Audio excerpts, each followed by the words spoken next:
మన హైదరాబాద్ మహానగరం రోజురోజుకి దినదినాభివృద్ధి చెందుతూనే ఉంది. ఈ విషయం మీ అందరికీ తెలిసిందే. ఇది ఇలా ఉండగా తెలంగాణ గవర్నమెంట్ సీఎం రేవంత్ రెడ్డి గారు మరియు మెట్రో సంస్థ ఎండి ఎన్విఎస్ రెడ్డి గారు ఇద్దరు కలిసి ఒక ముందడుగు వేశారు.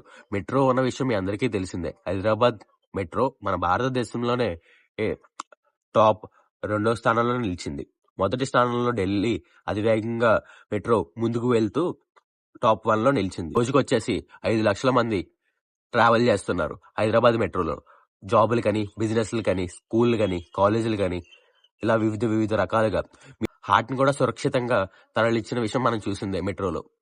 First and last mile connectivity అనే ఒక ప్రోగ్రామ్ అనేది కండక్ట్ చేసి కొత్తగా ఒక ముందడుగు వేశారండి. హైదరాబాద్ లో పొల్యూషన్ కూడా ఎక్కువైపోతుందని చెప్పేసి electrics 2 wheelers and 3 wheelers and 4 wheelers start చేసి ప్రజలకి ఆ మెట్రో ఎవరైతే దిగి కిందకు వస్తున్నారో వాళ్ళకి అందుబాటులో ఉండేలాగా ఈవీ జిప్ అనేది ఒక ఎలక్ట్రిక్ వెహికల్స్ ప్రొడ్యూస్ చేసే కంపెనీ, ఆ కంపెనీతో టైఅప్ అయ్యి ఈ ముందడుగు వేశారండి.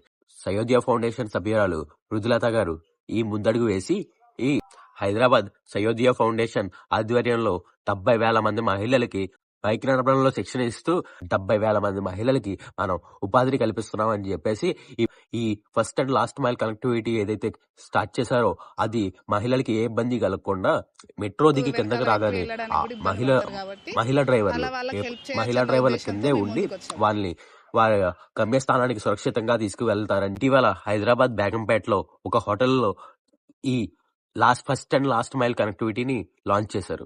ఎలక్ట్రిక్ ఈవీ ఆటోలు వచ్చేసి కిలోమీటర్కి 12 రూపాయలు ఛార్జ్ చేస్తారండి. ఈవీ క్యాబ్లు వచ్చేసి 39 రూపాయలు ఛార్జ్ చేస్తారండి. రోజుకి హైదరాబాద్ మెట్రోలో 5 లక్షల మంది ప్రయాణిస్తూ ఉండగా వారిలో కనీసం 1,25,000 మందికి అయినా సరే ఈ first and last mile connectivity అనేది ఉపయోగపడుతుంది అని చెప్పేసి ఒక మంచి ముందడుగు వేసి నో పొల్యూషన్ అని చెప్పేసి ఇప్పుడు ప్రస్తుతం పారెడ్ గ్రౌండ్స్ లో మరియు రాయదుర్గ్ మెట్రో స్టేషన్లో ఈ 2 మెట్రో స్టేషన్లో ఈ first and last mile connectivity అనేది ప్రజలకు అందుబాటులో ఉంది.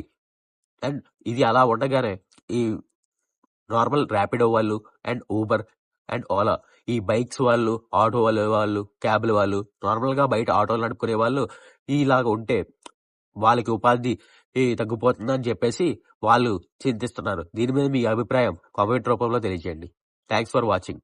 Please do follow to me Godavari by Surya. Thank you.